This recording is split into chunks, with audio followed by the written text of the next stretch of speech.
Our women's division will be equal to our men's division. This was something that AEW touted, and I'm calling bullshit. I'm John Ritland with my review of AEW Dynamite. It also had way too much Dark Order, but then again, one little backstage segment is way too much Dark Order for me. If you guys like the Dark Order, that's fine. I'm not saying you guys can't, but I'm going to continue to rant about it because it's a stupid fucking faction and a stupid fucking gimmick. And the show was also very messy, which is unfortunate because Dynamite has actually been must-see television, for good or bad or indifferent, since Dynamite started, and to me has been better than the weekly NXT. Even if the in-ring product is about there, I'm just more excited when I see Dynamite, and I just wasn't feeling this episode, and that's the same with last week. And like last week, we have a multi-man tag match to start off. They had 10 men last week. Now they have 12 men. They're going to do 14 men next week. We're just going to get to where it's 24 men versus 24 men, and they just have to do it Battle Royal style because not that many people can fit around the ring. I kid because AEW does have some talent, but this just feels like they were just throwing a bunch of pieces at the wall, seeing what stuck. And unfortunately, what stuck was the Gimp Order because there are two matches with them. All the members of this order, whatever they fucking are, they're basically NWO with about 40 members and none of the good members in the group. But Silver and Reynolds are in a match a little bit later. They took on Bucks, FTR, Omega, and Page. No entrances. They just immediately start fighting. 10 and Anna Jay of the Dark Order. Anna Jay, her career is already going to kind of flatline if they don't get her away from that, fucking horrible faction.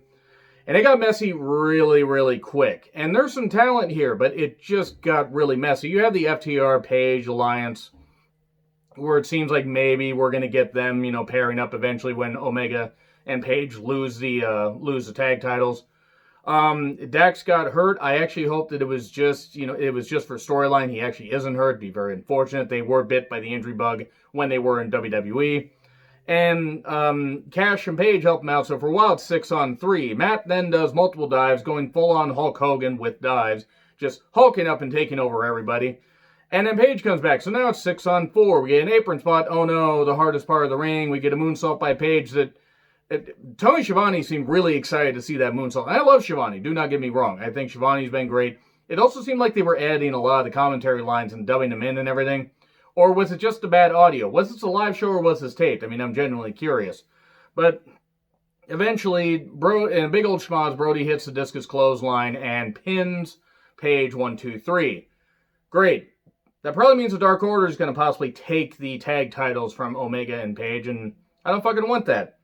Then the best friends arrive in Trent's mom's van. This is going to lead to Trent's mom being involved in a match at All Out, isn't it? This is going to lead to her being on a forklift. We're going to go full-on New Blood Rising with this shit, aren't we?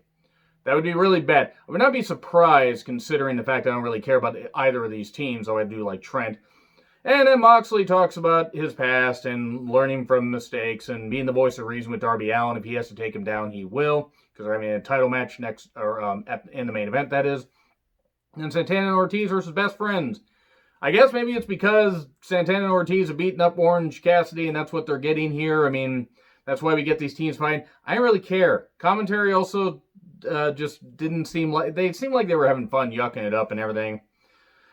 It just wasn't very good. Best Friends win. I mean, it's not even that I hate it. It was just there. It was just very much there. Then MJF campaign, headquarters... It was hilarious. It wasn't quite as funny as his speech last week, but he, rails against a guy not making a poster even, and, this is bad gum, you're fired. And one of the women that's in his group said, he says either smile or don't talk at all. Fucking good. That was good, because he's going full on dick heel here, just being every kind of stereotype, especially, with politicians. And this is fun. We deserve better.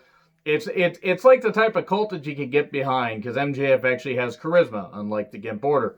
So, Matt Hardy promo, he talks about the talent in the back, and then talks about Sammy. Sammy, I knew you'd come. He's also said about Sammy, he also said about him, you can't be Jericho's bum boy.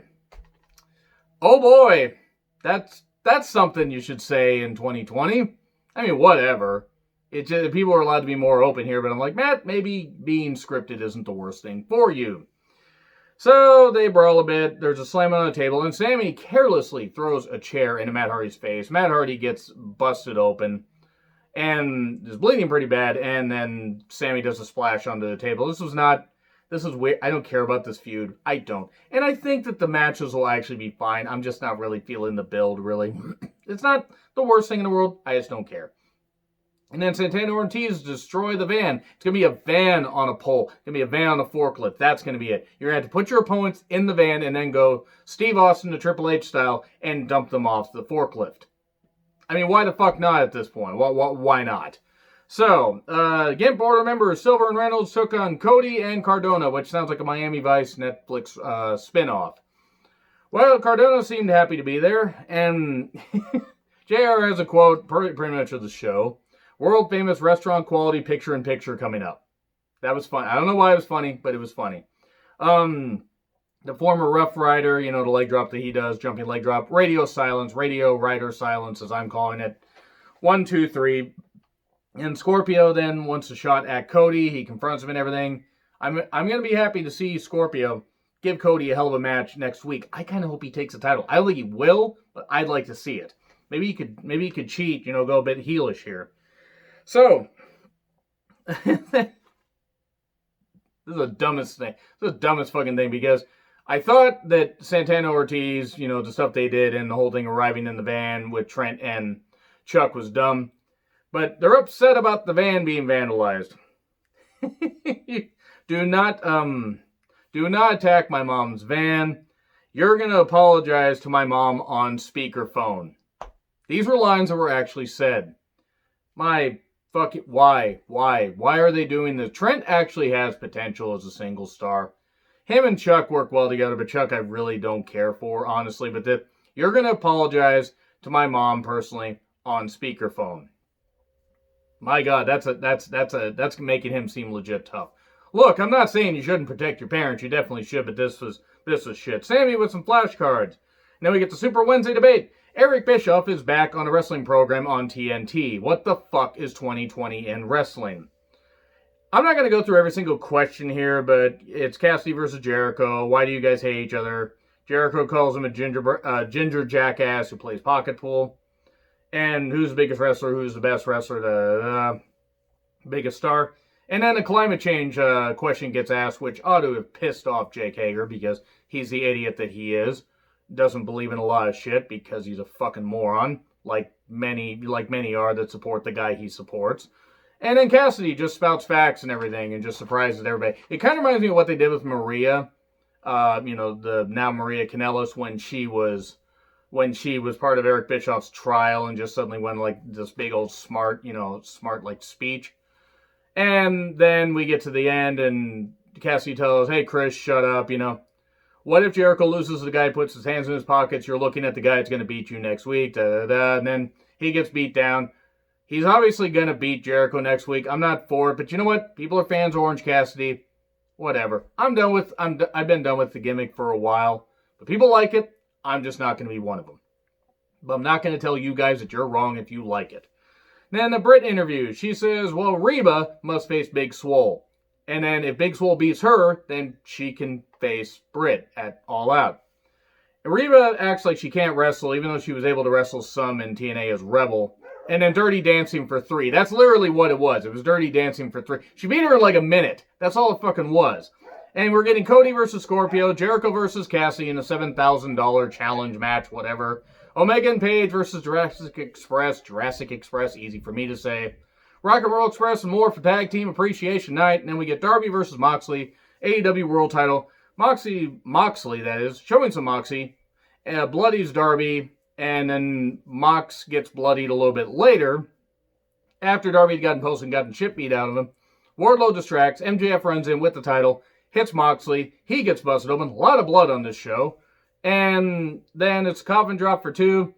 Darby looks pissed off, goes for another coffin drop, gets trapped in a rear naked choke, then gets choked out, gets hit with a Gotch pile driver.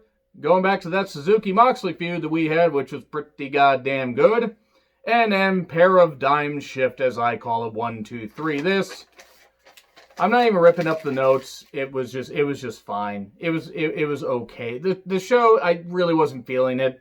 Hopefully All Out's going to be good, and hopefully next week is going to be good. So let me know what you guys think in the comments. Like, share, subscribe, Twitter handle in the description. I'm John Ritlin. I'll see you soon.